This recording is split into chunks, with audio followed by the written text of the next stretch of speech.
Hello everyone, मैं अमित बालासिया स्वागत करता हूं आपके अपने चैनल पर। आपको पता है कि हमने एसएससी जीडी के लिए 2024 के जो 42 सेट हुए थे, 42 शिफ्ट हुई थी, उनका सॉल्यूशन चला रखा है। एक ही मॉक करवाया हमने कल और 4 फरवरी 2025 का शिफ्ट 1 करवा दिया है। और ये है, आज हम करवाएंगे 4 फरवरी 2025 का शिफ्ट 2। इस मॉक को आप फ्री और पेड कैसे दे सकते हो, वो हमने एक स्ट्रेटेजी वीडियो बना रखी है। तो वो वीडियो आप देख लेना, प्लेलिस्ट में आपको मिल जाएगी। इसी सीरीज़ के प्लेलिस्ट में पहली वीडियो नीचे नीचे की वीडियो ना, वो आपको मिल जाएगी, मैं उसमें ऐड कर दिया हूँ। तो ठीक है, चलिए देखिए, वो वीडियो थोड़ी लंबी बन गई थी, तो हम ध्यान रखेंगे थोड़ा कि टाइम में ही हम वो बना पाएँ, मतलब सोल्व कर पाएँ इसको। तो देखो, पहला क्वेश्चन देख दो। पेट्रोल के मूल्य में 60% की वृद्धि होती है। इसकी खपत को इसकी खपत को कितने परसेंट कम किया जाना चाहिए ताकि उस पर व्यय केवल 12% ही बढ़े। देखो, इसमें आप तीन चीज़ याद ध्यान रखना। पहले ऊपर होता है प्राइस, ये हो गया, पी को मैं प्राइस लिख रहा हूँ, पी है ना। और यहाँ पे हो जाती है कंज्यूम, मतलब खपत हो जाएगी यहाँ पे कि कितना उपयोग करते हैं। और इसके नीचे आता है व्यय। व्यय कैसे आता है? जब प्राइस को खपत से गुना करते हैं तो व्यय आता है, ये ध्यान रखना आपको। देखो, पहले क्या कर रहा है कि मूल्य में 60% की वृद्धि होती है। मैं मान लूँ अगर पहले 100 मूल्य था, तो अब 60% बढ़ के कितना हो जाएगा? 160 हो जाएगा। इसकी खपत में कितनी परसेंट कम किया जाना चाहिए? खपत हमें नहीं पता, मैं यहाँ पे पहले मान लिया ए था, और अब कितना हो जाएगा? बी हो जाएगा, मैंने ऐसे मान लिया, ताकि उस पर केवल व्यय में केवल 12% ही बढ़े। तो मैं मान लेता हूँ पहले व्यय 100 था, पहले खर्चा 100 था, और अब कितना हो जाता है? 12% बढ़ गया, मतलब 112 हो गया। तो यहाँ से देखो, हम ए और बी का मान निकालना है। कैसे निकालेंगे? पहले देखो, जब 100 को ए से इंटू करेंगे ना, तो बराबर किसके आएगा? 100 के आएगा, मतलब इस व्यय के बराबर आएगा। ऐसे 160 को बी से गुना करेंगे तो किसके बराबर? 112 के। तो देखो, 100 को ए से गुना करेंगे तो किसके बराबर आएगा? 100 के बराबर आएगा। तो यहाँ से ए का मान कितना आ जाएगा? एक आ जाएगा। ए का मान कितना आ जाएगा? एक। यहाँ पे मैं लिख देता हूँ, ए का मान एक आ गया। ये रेशियो में है। अगर मैं बी का मान निकालूंगा तो 160 को जब बी से गुना करोगे तो 112 आ जाएगा। तो यहाँ से अगर बी का मान निकालेंगे कितना आ जाएगा? 160। यहाँ पे 160 यहाँ से जाके इसके अपॉन में चला जाएगा। अगर मैं इसको काटूँ, 4 से कट सकता है क्या? 4 से काटते हैं। देखो, अगर 4 से काटूँ तो 4 दूनी 8 और 4 अंठा 32, 4 चौक 16, और भी कट सकता है। तो 4 7 28, और 4 से काटेंगे तो 4 एकम मतलब कि 7/10। बी का मान आ गया 7/10। ये रेशियो में है, तो मैं इस 10 को इधर भेज सकता हूँ, तो 10:7 हो जाएगा। तो यहाँ पे क्या हुआ? ए का मान आया, ए का मान यहाँ पे 10 आ गया है, और बी का मान कैसे आया है? 7 आया। ये मान कैसे आया हमने आपको यहीं पे समझा दिया है, ठीक है। अब इसको मैं मिटा देता हूँ, हटा देता हूँ इसको ना। अब देखो, अब आपसे पूछा क्या है कि खपत कितना कम किया जाना चाहिए। पहले खपत कितना था? यहाँ पे देखो, यहाँ पे खपत पहले 10 था, अब कितना हो गया? 7 हो गया। कितना कम कर दिया आपने? 3 कम कर दिया। कितने पर? 10 पर। और परसेंट निकालने के लिए 100 से गुना कर देंगे, तो यहाँ पे कितना आ जाएगा? 30% आ जाएगा। 30% हमको खपत को कम करना होगा। तो ऑप्शन नंबर 1 में है। अगला क्वेश्चन देखते हैं। नितिन के पास 1617 रुपये हैं। उसने इसे अपने बेटों प्रवीण और ऋषि में बांट दिया और उनसे कहा कि इसे 10% की वार्षिक चक्रवृद्धि ब्याज दर पर निवेश करें। यह देखा गया कि प्रवीण और ऋषि को क्रमशः 17 और 18 वर्ष के बाद समान राशि मिली। नितिन ने प्रवीण को कितने रुपए दिए? देखो, मैंने ये सवाल आपको कल ही समझाया था, तो मैं ये उम्मीद करूँगा जो आप कल सीख लोगे वो आपको आज आना चाहिए। अगर आपको 40 में से 40 करने हैं तो जो आपने कल सीखा वो आपको आज आना चाहिए। तो सेम क्वेश्चन है, और ये क्वेश्चन है ना, इतना पॉपुलर क्वेश्चन है कि जीडी में बहुत, हर शिफ्ट में लगभग हर शिफ्ट में आए थे, और कुछ ही बच्चे कर पाए थे इसको।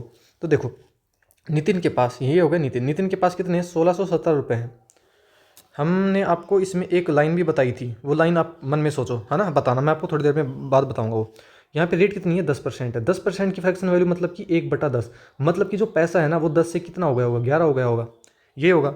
अब देखो, इसके दो बेटे हैं। किसके हैं? नितिन के दो बेटे हैं। यहाँ पे नितिन के दो बेटे हो गए। एक का नाम है, एक का नाम क्या है? एक का नाम है प्रवीण, मैं उसको पी से लिख देता हूँ, और ऋषि को आर से लिख देता हूँ। प्रवीण है ना, वो 17 साल का है, देखा गया उसको क्रम से। अच्छा देखो, प्रवीण को 17 साल बाद पैसा मिलता है, और ऋषि को ना उसको 18 साल बाद, मतलब कि बराबर धन मिले। तो ये इसमें क्या होता है? मैंने आपको कल लाइन बताई थी, बड़े को मतलब ज़्यादा को कम, कम को ज़्यादा, मतलब कि जिसके पास ज़्यादा टाइम है उसको कम रुपए दो, और जिसके पास कम रुपए है उसको ज़्यादा ज़्यादा रुपए दो। समझ गए? अब देखो, तो मैं यहाँ से निकालूं, किसका रेशियो पूछा है? मतलब कि प्रिंसिपल निकालना है, तो हम यहाँ से प्रिंसिपल निकालेंगे। किसका निकालेंगे? देखो, यहाँ पे है प्रिंसिपल ऑफ प्रवीण, यहाँ पे पी हो जाएगा, और यहाँ पे प्रिंसिपल ऑफ कितना होगा? ऋषि होगा, आर हो जाएगा। हम यहाँ से निकालेंगे। देखो, तो प्रवीण के पास कितना रहा? यहाँ क्या है? ये इसमें कम कौन है, 17 है, तो कम को ज़्यादा मिलेगा, मतलब कि प्रवीण को ज़्यादा रुपये मिलेगा, ज़्यादा इसमें ज़्यादा रुपये कौन सा है, 11 वाला है, तो प्रवीण को 11 रुपये मिलेगा, तो प्रवीण को 11 रुपये मिलेगा।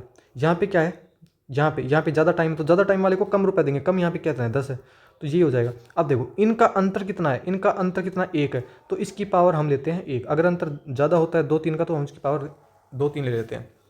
तो अब जो रुपये है ना वो 11:10 में बटेगा। तो पैसा कितना था, 1617 था, है ना। इसको बांटेंगे इस अनुपात में, किस अनुपात में, 10:11 में। तो इसको बांटते हैं तो देखो 1, ये 21 हो जाएगा। 21 की वैल्यू कितनी है, 1617 है, और जिसका पूछा है उसके गुना कर देंगे। तो प्रवीण का पूछा है तो यहाँ पे देखो ये है प्रवीण, प्रवीण का कितना है 11 है, तो 11 से गुना कर देंगे। बस इसको हल करते हैं। देखो 7 या 21, 7 से काटेंगे तो 7 दूनी 14, 7 या 21, 7 एकम 7, 3 से काटेंगे तो 3 7 21, 3 7 21, मतलब ये आ गया है 77 × 11। तो कितना आ जाएगा 7, 7 7 14 और ये 8, 847 कौन सा ऑप्शन है, ऑप्शन नंबर 3 में है। अगला क्वेश्चन देखते हैं। ये क्वेश्चन अगली बार उम्मीद है, अगर अभी भी नहीं आया होगा तो अगली बार आपको आना चाहिए ये क्वेश्चन। एक दुकानदार के पास 7 सेंटीमीटर त्रिज्या का एक गोलाकार लड्डू है। इसी सामग्री से 3.5 सेंटीमीटर त्रिज्या के कितने लड्डू बनाए जा सकते हैं। तो देखो इसमें क्या होता है ना, आयतन बराबर होते हैं। किसी भी चीज़ से कोई भी चीज़ बनाई जाती है तो उन दोनों चीज़ों का आयतन बराबर होता है। तो यहाँ पे देखो 7 सेंटीमीटर त्रिज्या का क्या है, एक गोलाकार लड्डू है, तो गोले का आयतन क्या होता है, गोले का आयतन होता है 4/3 पाई आर क्यूब। ये आप याद रखना, 4/3 पाई आर क्यूब होता है। तो इसमें उधर क्या है 3.5 सेंटीमीटर त्रिज्या के लड्डू बनाने हैं, तो मैंने मान लिया कि n लड्डू बनेंगे और किस आयतन के होंगे, वो होंगे 4/3 पाई आर, क्योंकि गोले का आयतन क्या होता है 4/3 पाई आर क्यूब। यहाँ पे त्रिज्या अलग है, कम है, तो मैं यहाँ पे स्मॉल आर लिख लेता हूँ, तो आर क्यूब हो गया। अब देखो अब जो कटता है देखो काट देते हैं, 4/3 पाई से 4/3 पाई कट जाएगा, यहाँ से कट गया, तो इधर क्या बचेगा आर क्यूब बचेगा। तो यहाँ पे बड़ा क्या है गोला है, तो बड़े आर का मान कितना है 7 है, और छोटे आर का मान यहाँ पे कितना है 3.5 है, समझ गए। तो यहाँ पे देखो आर क्यूब मतलब 7 × 7 × 7 हो गया, यहाँ पे हो गया n गुना यहाँ पे आर क्यूब मतलब कि 3.5 को मैं 35/10 लिख सकता हूँ, 35/10, तो इसको 3 क्यूब है तो हम 3 पर लिख देंगे, 35/10 हो जाएगा। अब देखो अब इसको हल करते हैं। देखो 7 से ये कटेगा 5 बार में, ये 7 से ये भी 5 बार में, ये 7 से ये भी 5 बार में। अगर हम इसको 5 से काटेंगे तो 5 से काटेगा 2 बार में, ये 5 से 2 बार में, ये 5 से 2 बार में, तो ये नीचे कितना आ गया 2 × 2 × 2, तो कितना 8 हो जाएगा। तो n का मान ये 2 जब अपॉन में इधर आएगा तो कितना हो जाएगा 8 हो जाएगा, तो n का मान 8 हो जाएगा, मतलब कि 8 लड्डू बनाए जा सकते हैं ऑप्शन नंबर 1 में।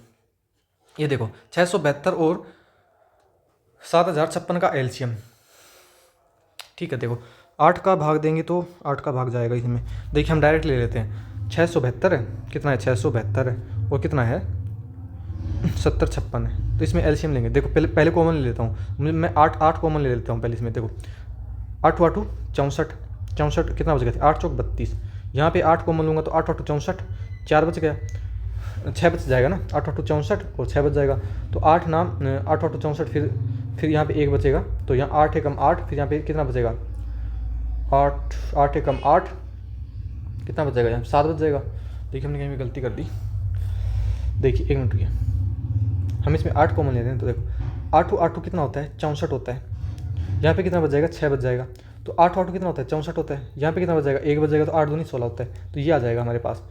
अब इसमें देखिए कुछ कॉमन आता है, 4 और कॉमन ले लेता हूँ, 8 तो ऑलरेडी है, अगर मैं बाहर 4 और कॉमन लूँगा तो देखो 4 का भाग देंगे, 4 दूनी 8, 4 एकम 4, आप अपने हिसाब से एलसीएम ले सकते हो ना, 4 दूनी 8, 4 दूनी 8। अब देखिए इसमें कुछ और कॉमन हो सकता है क्या, तो 2 2 4 और 1 5, 221 हो गया है ना। देखो 4 दूनी 8, 4 दूनी 8, हमने कहीं पे गलती कर दी है क्या। देखिए हम इसमें 7 और कॉमन ले लेते हैं इसमें, तो ये क्या 8 चौक 32 हो गया, हम इसमें 7 और कॉमन लेंगे कितना बचेगा 7 या 21, और 7 या 21 और कितना बच जाएगा 21, यहाँ पे 21 और यहाँ पे कितना आ जाएगा 1 आ जाएगा, तो यहाँ पे 0 ये नहीं जाएगा। देखो हमने कहीं पे गलती कर दी है, इसमें पूरा भाग जाएगा। देखो हम फिर से बताते हैं आपको, मैं इसमें क्या करता हूँ पहले 7 कॉमन ले लेता हूँ, 7 कॉमन लेंगे तो 7 एकम 7, 7 दूनी 14, तो 7 एकम 7, 1 और 7 दूनी 14 और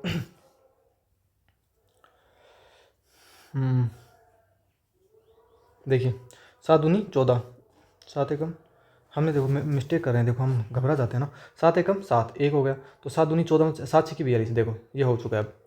अब इसमें मैं 2 कॉमन और ले लेता हूँ, तो देखो 7 8 56 है यहाँ पे, इसमें 2 कॉमन और लेंगे तो कितना हो जाएगा 6 हो जाएगा, और 2 6 की 12 और 2 2 3 6, ये हो जाएगा। इसमें हम 3 और कॉमन ले सकते हैं, तो यहाँ पे देखो, यहाँ पे हमने 2 कॉमन लिया था, तो इसमें 3 और कॉमन लेंगे तो कितना हो जाएगा, 56 दूनी कितना होता है, 6 दूनी 12 और 5 दूनी 10 और 1 11। तो इसमें 3 और कॉमन ले लेंगे तो 3 दूनी 6 और 3 एकम 3 दूनी 6 और 3 एकम 3, ये आ जाएगा।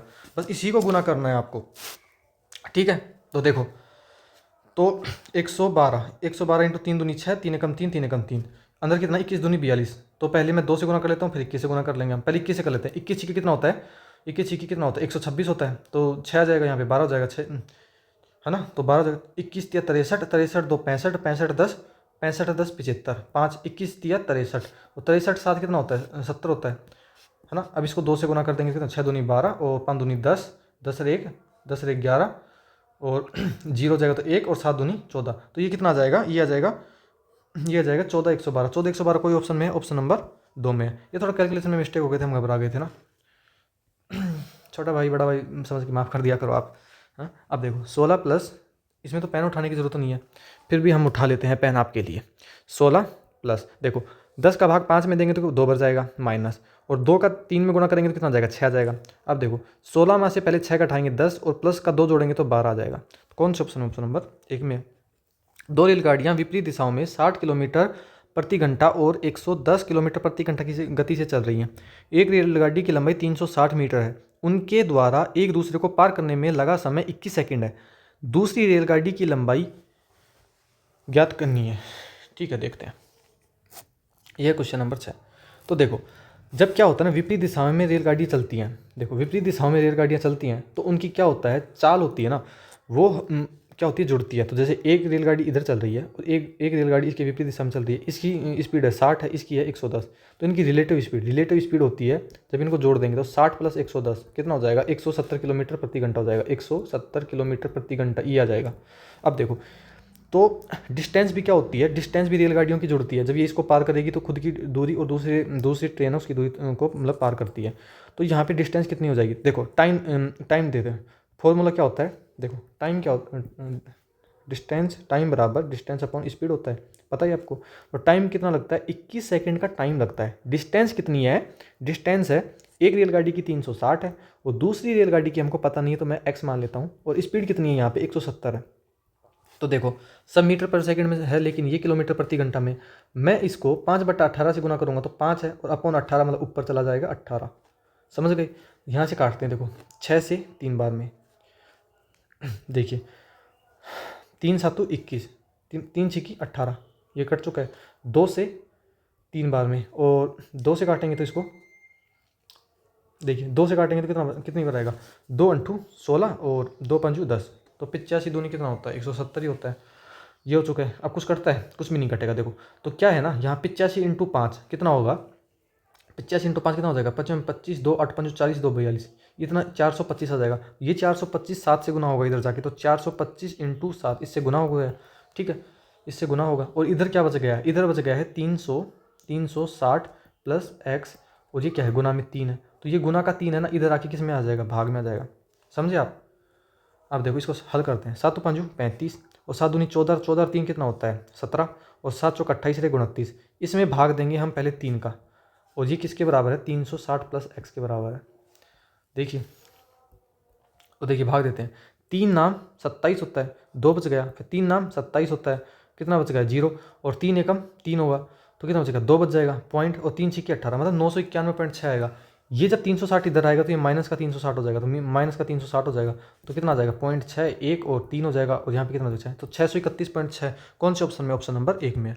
अगला क्वेश्चन देखते हैं। एक किले में 150 आदमियों के लिए 85 दिन का भोजन का प्रावधान किया गया है। 15 दिन के बाद 25 आदमी किले से चले जाते हैं।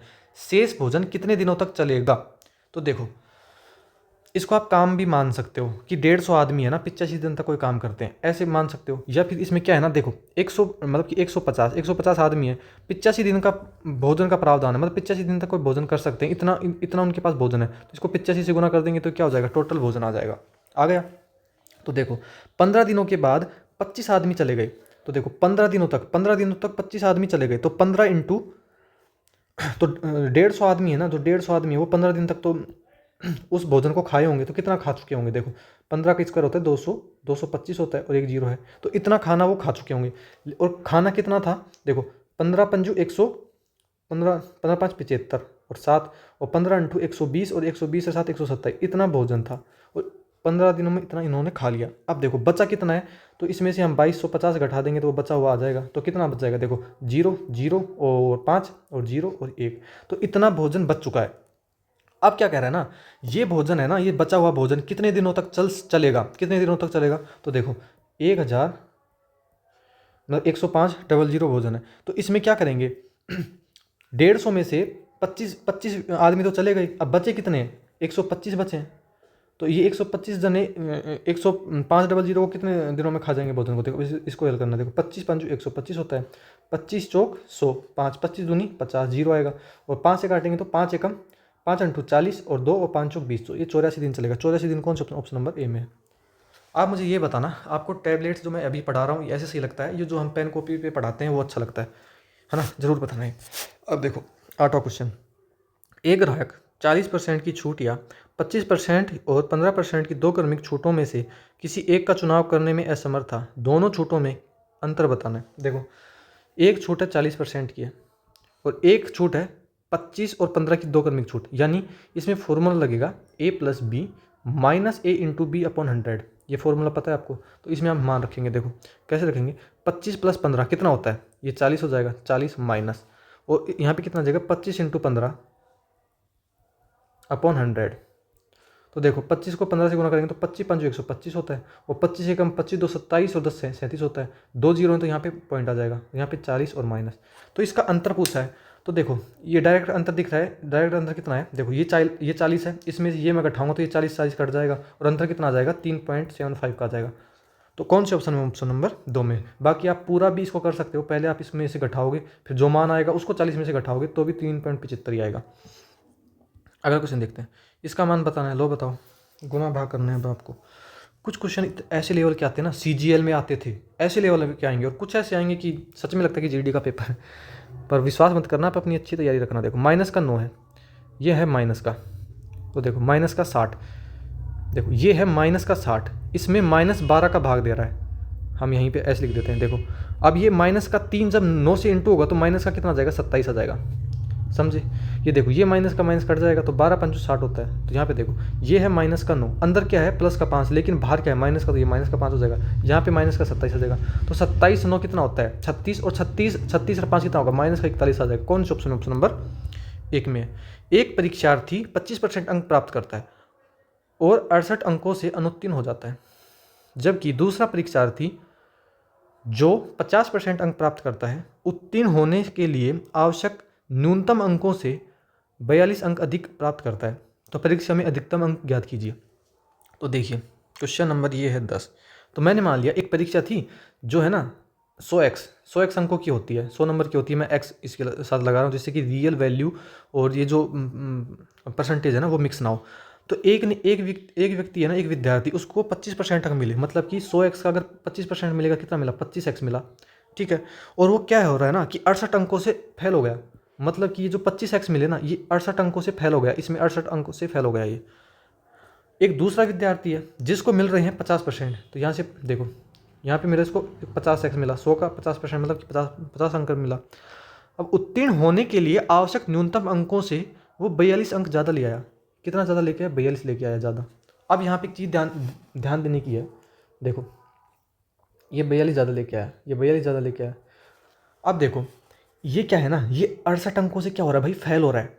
अगर मैं इसको 68 नंबर दे दूँ, यहाँ पे 68 नंबर प्लस 68 नंबर दे दिए पास हो गया ना।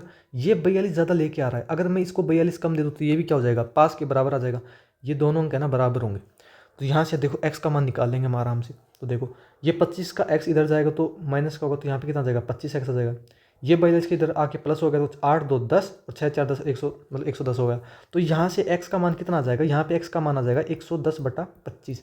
आपसे पूछा ये है कि अधिकतम अंक कितने थे 100x थे, तो 100x का मान ही हमसे पूछा है। तो देखो 25x का मतलब कि 100x का मान पूछा, तो इसको हल करते हैं। 25 चौक 100 और 11 चौक 44 मतलब 440 आ जाएगा। 440 कौन सा ऑप्शन, ऑप्शन नंबर 1 में। आप ऐसे भी समझ सकते हो, डायरेक्ट लिखना चाहो ना, देखो 25% किसी ने प्राप्त किए तो जो क्या हो रहा है अनुत्तीर्ण मतलब कि माइनस होगा ना, फेल हो रहा है, तो इसको आप अभी यहीं पे 68 दे दो बराबर। एक दूसरा ये सेकंड मेथड है, ठीक है। एक दूसरा विद्यार्थी कितना कर रहा है 50%, प्राप्त कर रहा है। ये क्या हो रहा है, उत्तीर्ण से 42 ज़्यादा लेके आ रहा है, 42 ज़्यादा लेके आ रहा है ना, तो ज़्यादा लेके आ रहा है, इसको घटा दो बस। यहाँ से 1% की वैल्यू आ जाएगी। यहाँ पे देखो, यहाँ पे कितना आ जाएगा, वो आएगा 25%। 25% का मान कितना आ जाएगा, यहाँ पे आ जाएगा 110 आ जाएगा। तो 1% का मान कितना आ जाएगा, 110/25 आ जाएगा। और 100% का निकालने के लिए 100 से गुना कर देंगे, तो वही आपके पास कितना आ जाएगा, 440 आ जाएगा। ऐसे भी समझ सकते हो आप। जल्दी जल्दी कर लेते हैं, 2-3 मेथड बताने से वीडियो बहुत लंबी हो जाती है, फिर बोलते हो कितना टाइम थोड़ी लगता है।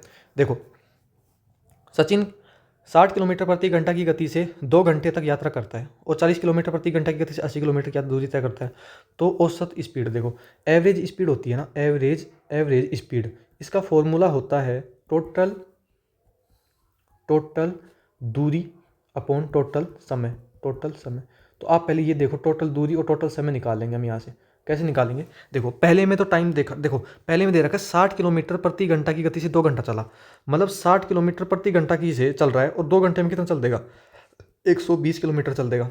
ये है डिस्टेंस निकाल रहे हैं हम। फिर दूसरी में उसने दे रखी है 80 किलोमीटर डिस्टेंस, यहाँ पे दे रखा, लेकिन उसमें दूसरे में क्या नहीं दे रखा, टाइम नहीं दे रखा।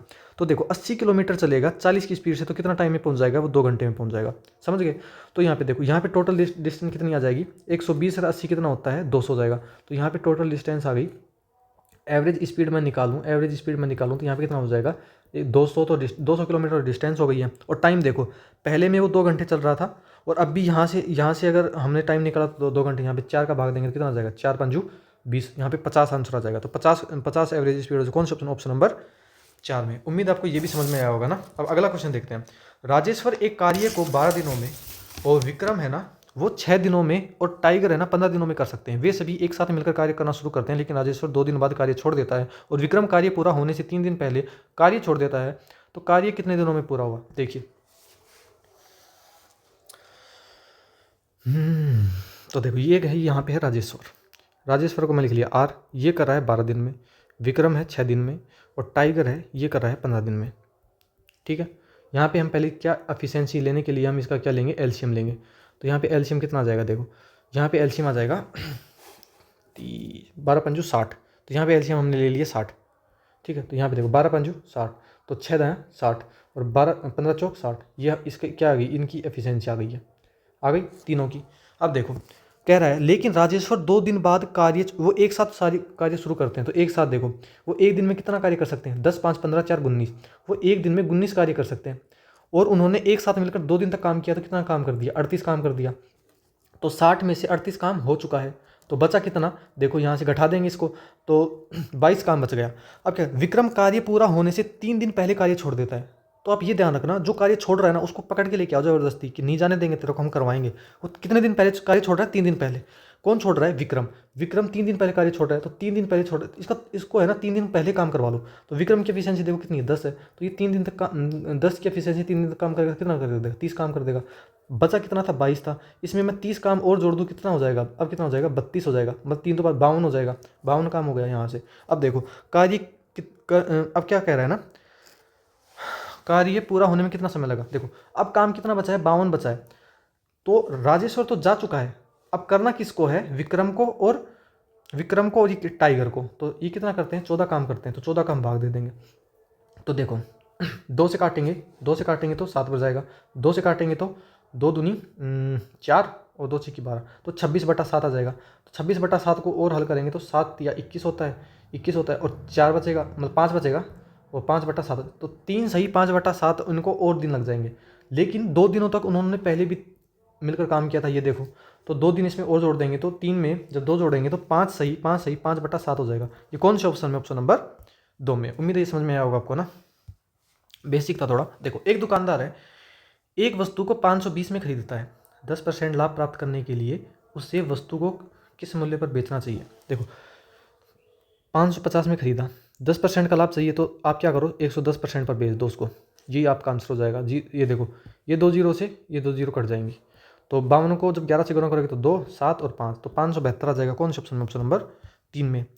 2 ट्रेनें जिनमें से प्रत्येक की लंबाई 110 है, मतलब कि 2 ट्रेनें जिसमें प्रत्येक की लंबाई 110 है, समांतर पटरियों पर 50 किलोमीटर प्रति घंटा और 70 किलोमीटर प्रति घंटा की गति से एक दूसरे की ओर जा रही है। मतलब कि ये दो ट्रेन है ना, वो एक दूसरे की ओर आ रही हैं। मतलब इनकी रिलेटिव, ये 50 से ये 70 से, तो इनकी रिलेटिव स्पीड क्या होगी, जुड़ेगी। तो कितना हो जाएगी, 7 5 12, 120 किलोमीटर प्रति घंटा हो जाएगी। यहाँ पे क्या पूछा है ना, टाइम पूछा है। तो टाइम बराबर होता है डिस्टेंस अपॉन स्पीड होता है। यहाँ से डिस्टेंस निकालेंगे। देखो प्रत्येक जो ट्रेन है ना उसकी 180 मीटर क्या है डिस्टेंस है, तो यहाँ पे कितनी हो जाएगी 180 एक की और दूसरे की भी 180, मतलब कि 2 गुना 180। या फिर आप ऐसे कर सकते हो 180 प्लस 180, 180 प्लस 180, तो यहाँ पे और अपॉन स्पीड कितनी है 120 है, तो यहाँ पे देखो कितना हो जाएगा 360 अपॉन 120। ये क्या है किलोमीटर प्रति घंटा में, इसको हम बदलेंगे तो 5/18 से गुना कर देंगे, तो यहाँ पे 5 इंटू ऊपर जाएगा 18, इसको गुना कर देंगे, तो बस इसको हल करना है। देखो 0 से 0 कटेगा, 12 ये हो जाएगा, तो यहाँ पे 18 दूनी कितना हो जाएगा 18 54 हो जाएगा, 54/4 मतलब 5 हो जाएगा। तो 54 का दुगुना कितना होता है 10.8 होता है, 54 का दुगुना 108 होता है, तो इसमें 5 का भाग देंगे तो 10 मतलब कि 10.8 हो जाएगा।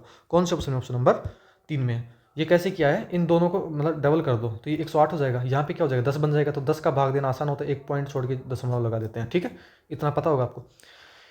एक कक्षा के 48 विद्यार्थियों की औसत आयु 22 वर्ष है। यदि शिक्षक की आयु भी शामिल की जाए तो पूरे समूह की औसत आयु 23 वर्ष हो जाती है। शिक्षक की आयु बताओ। देखिए बहुत ही सरल सवाल है ये तो। देखो एक कक्षा में क्या है 48 विद्यार्थियों की औसत आयु 22 है। आप इसको बेसिक से बिल्कुल मत करना, कहीं गुणा भाग करने लग जाओ तो बहुत टाइम लग जाएगा आपको, समझ गए।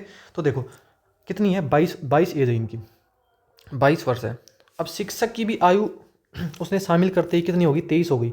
मतलब कि क्या है ना 48 विद्यार्थी थे, तो इसने क्या होगा कि 48 22 से क्या हुई है 23 हुई है, तो 48 विद्यार्थी पर क्या हुआ होगा 48 विद्यार्थी पे इन पे सब पे ये कहाँ एक एवरेज बढ़ा ना, तो एक एक ये सबके लिए लेके आया होगा, प्लस में खुद की भी 23 साल लेके आया होगा। तो ये आयु होगी किसकी, ये शिक्षक की होगी। तो यहाँ पे देखो 48 इंटू 1, तो देखो यहाँ से 48 इंटू 48 से कम 48 प्लस, और यहाँ पे कितना हो जाएगा 23 हो जाएगा। तो इसको जोड़ेंगे तो कितना आ जाएगा 8 9 10 11 1 और 4 और कितना हो जाएगा 4 2 6 और 1 7 71 आ जाएगा। 71 कौन सा ऑप्शन है, ऑप्शन नंबर 1 में 4 में। ये आप ध्यान रखना, ये डेविएशन मेथड है ना, इसको आप थोड़ा कॉन्सेप्ट समझ लेना जो सर पढ़ाते हैं उनसे। बाकी आप बेसिक से ऐसे मत करना, 48 थे वो 22 का गुना कर देंगे तो योग आएगा, फिर 23 मतलब कि कितना हो गई 23 हो गई, तो 49 का कितना होगा 49 विद्यार्थी हो गए टोटल शिक्षक समेत, तो 23 हो गई। इन दोनों को गुना करके जो योग आएगा उसमें से आप घटाओगे तो वो शिक्षक की आएगी। बहुत टाइम लग जाएगा, ऐसे बिल्कुल भी मत करना, ये सिलेक्शन से दूर ले जाने वाले काम है, समझ गए। दूसरा अगर मेथड बताओ ना, तो एक फॉर्मूला होता है न्यू एवरेज बराबर ओल्ड एवरेज है, old average plus minus increase या डिक्रीज और इनटू टोटल मेंबर, ऐसे भी आ सकता है। तो देखो ओल्ड एवरेज कितना था 22 वर्ष था, और यहाँ पे कितना 22 से 23 हुआ है तो एक बढ़ा है तो प्लस का 1 आ जाएगा, और टोटल मेंबर कितने 48 से 49 हो गए। ऐसे भी करोगे ना तो भी आ जाएगा। देखो तो 22 और 49 को जब आप जोड़ोगे तो 9 2 11, यहाँ भी 71 आएगा। ऐसे भी निकाल सकते हो, मेथड बहुत हैं, मैं आपको बताता नहीं हूँ ज़्यादा मेथड क्योंकि वीडियो लंबी हो जाती है। यहाँ पे देखो 7A और यहाँ पे देखिए इसको करने का तरीका बताऊँ। देखो 7A बराबर 6B बराबर क्या है मतलब कि 12C है। तो देखो पहले आप है ना 7A पर हाथ रख लो, तो 12 इंटू 6 करना है, 12 इंटू 6 ये A का मान आएगा।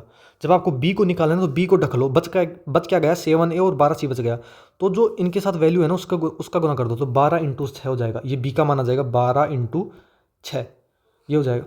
देखो 12 इंटू 7 आ जाएगा, फिर अनुपात। अब C का निकालना है तो C को ढक लो, तो 7 इंटू 6 हो जाएगा। इनको गुना मत करना, बस ऐसे लिख लेना आप। अब देखो जो कटता है ना उसको काटते हैं, 6 कम 6, 6 दूनी 12 और 6 कम 6, ये कट चुका है। अब देखो क्या आएगा 12 अनुपात 7 दूनी 14 अनुपात 7, तो 12 14 7 किस में है 12 14 7, ऑप्शन नंबर बी में। अगला क्वेश्चन देखते हैं। सारंग ने HDFC में कुछ धन 4% वार्षिक ब्याज की दर से निवेश किया, समझे। यदि 2 वर्ष के बाद सारंग को चक्रवृद्धि ब्याज के रूप में 153 रुपये मिले तो वार्षिक रूप से संयोजित करने पर संगत साधारण ब्याज क्या था। देखिए 153 रुपये चक्रवृद्धि ब्याज पे मिले, मतलब कि 153 रुपये है ना, ये 153 क्या है चक्रवृद्धि ब्याज है। तो रेट क्या थी 4% की रेट थी, और टाइम कितना था 2 साल था। तो मैं आपको इसे सक्सेसिव पूछूँ तो कितनी होती है, A+B वाले फॉर्मूले से निकाल सकते हो, लेकिन मैं डायरेक्ट बोलूँगा याद रखना। तो 4 दूनी 8.16, मतलब कि ये है 8.16 का मान है। ये कैसे निकाला है A+B+A इंटू बी, इस फॉर्मूले से आप निकालोगे, इस पे 4 यहाँ पे दोनों जगह 4 का मान रखोगे तो वो आएगा CI 2 साल का कितना 8.16 हो जाएगा। अब देखो पूछा क्या है कि वार्षिक रूप से संयोजित, मतलब कि 4 दूनी 8% का मान पूछा है इसने, 8% का मान पूछा है। तो देखो यहाँ से पॉइंट हटाएंगे, इसको मैं हटा दूँ, यहाँ पे देखो यहाँ से पॉइंट हटेगा तो यहाँ पे कितना जाएगा 2 0 चले जाएगा ऊपर, बस इसको सोल्व करना है। 8 एकम 8 8 एकम 8 8 दूनी 16 होता है बिल्कुल होता है ना। यहाँ पे देखते हैं, तो यहाँ से 2 से काटेंगे 50 बार, यहाँ से 2 से काटेंगे 51 बार, तो ये 51 का कितना है 3 गुना है, तो ये कितना 5 या 15, तो कितना हो जाएगा 150। 150 कौन से ऑप्शन में, 150 कौन से ऑप्शन नंबर 3 में। ये फिर से वही बच्चों वाला, देखो पहले भाग दे लेते हैं यहीं पर। 84 में जब 6 का भाग दोगे तो 6 एकम 6 और 6 चौका 24, 14 आएगा गुना, ये ब्रैकेट है। 7 का भाग दोगे तो 7 एकम 7, 7 या 21 प्लस 2 का भाग दोगे तो 8 आएगा, इंटू 8 माइनस 6 मतलब कितना होता है 2 होता है, ये आ चुका है देखो 14 इंटू, और देखो 8 दूनी 16 और 16 13 कितना होता है 29 होगा, बस इसको गुणा करना है। तो देखो 14 नाम कितना होता है, 14 नाम कितना होता है 9 126, तो 12 हो जाएगा। 14 दूनी 28, 2 30, 30 30 और 10 40, 406 कौन सा ऑप्शन, ऑप्शन नंबर 3 में।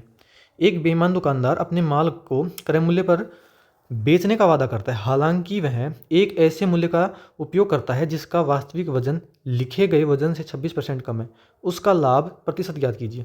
देखो ये हो गया सीपी, यहाँ पे मान लिया एसपी सेलिंग प्राइस, ये जानते हो ना, सीपी कॉस्ट प्राइस क्रय मूल्य, और ये है विक्रय मूल्य। अब देखो तो क्या कह रहे हैं ना, बेईमान दुकानदार माल को क्रय मूल्य पर ही बेचने का वादा करता है, मतलब कि वो 100 रुपये का लेके आया और बोल रहा है लोगों को कि मैं तो 100 रुपये का लेके आया हूँ, 100 का ही बेच रहा हूँ, लेकिन वो कर क्या रहा है 26% कम वजन तोलता है। तो आपको ये ध्यान रखना है, बेचते टाइम तो वो 100 का ही बेचेगा, मतलब ऐसे बोलोगे कि मैं आपको 100 किलो दे रहा हूँ, है ना, पूरा पूरा दे रहा हूँ, लेकिन वो क्या कर रहा है ना 26% कम, तो जो कम दे रहा है ना वो सीपी में काउंट होता है। 100 माइनस 26, 100 माइनस 26 करोगे तो कितना आ जाएगा, तो 4 तो ये हो जाएगा, और मतलब कि 70 हो तो 74 हो जाएगा। तो यहाँ पे बस ये चेक करना, देखो इसको 2 से काटते हैं तो 2 तिया 6, 2 7 14, 2 से काटेंगे 50 बार, तो यहाँ से देखो 37 की चीज़ आप 50 में बेच दी, कितने का प्रॉफिट हो गया आप आराम से निकाल सकते हो, निकाल सकते हो ना, कितने का प्रॉफिट हो रहा है आप यहाँ पे देखो, यहाँ पे प्रॉफिट हो रहा है 13 का, कितना पर 37 पर, गुना कर दोगे आप 100 से, बस यहीं से परसेंटेज आ जाएगा। देखो तो 1300 में मैं 37 का भाग देता हूँ,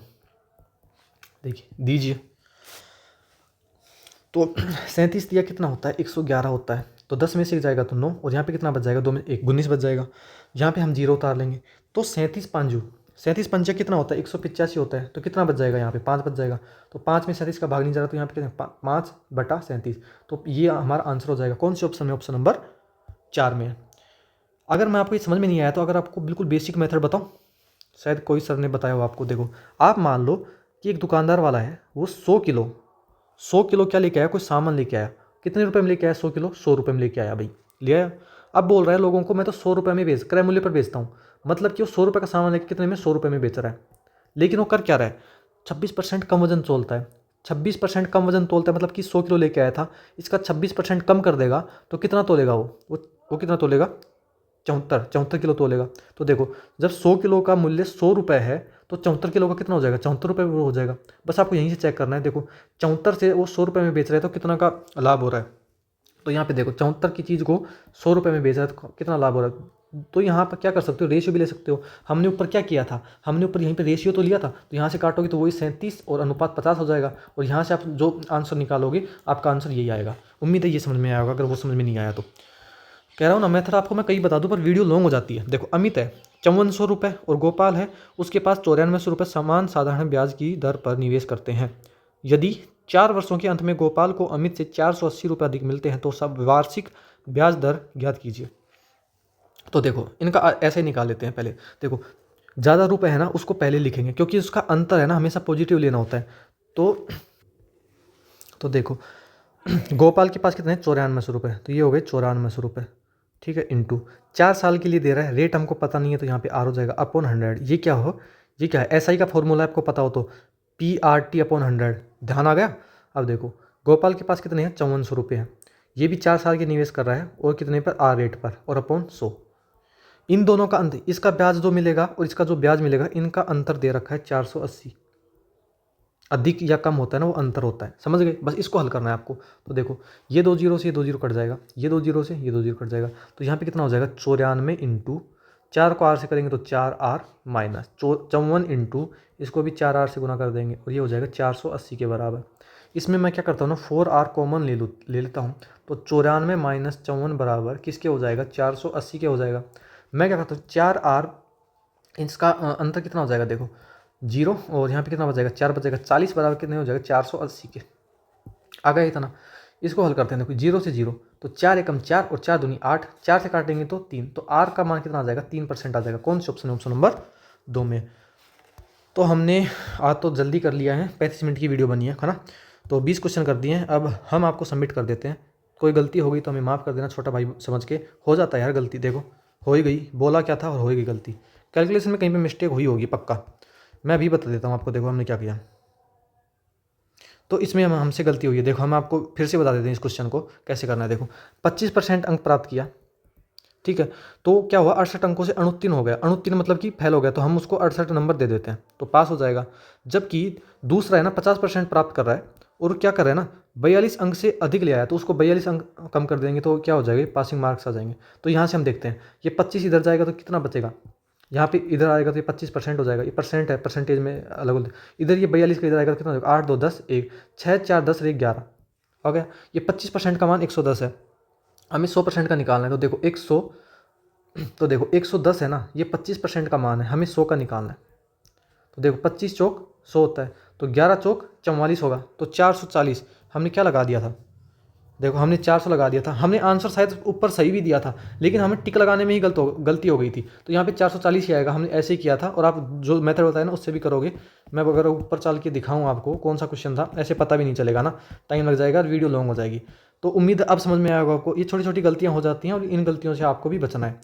तो उम्मीद करते हैं सब समझ में आया होगा और ये अच्छी क्लास लगी होगी। इसके बाद हम अगली शिफ्ट का सोल्यूशन करेंगे, और अच्छे से तैयारी करते रहिए। ये डेली एक प्रैक्टिस सेट है प्रीवियस ईयर का, ये लगाते रहिए, इसको छोड़ना ही मत। सही बता रहा हूँ, सारे क्वेश्चन है ना प्रीवियस ईयर के सारे कवर हो जाएंगे। तो उम्मीद है सब समझ में आएगा, और फिर अगले वीडियो में मिलते हैं, तब तक के लिए धन्यवाद।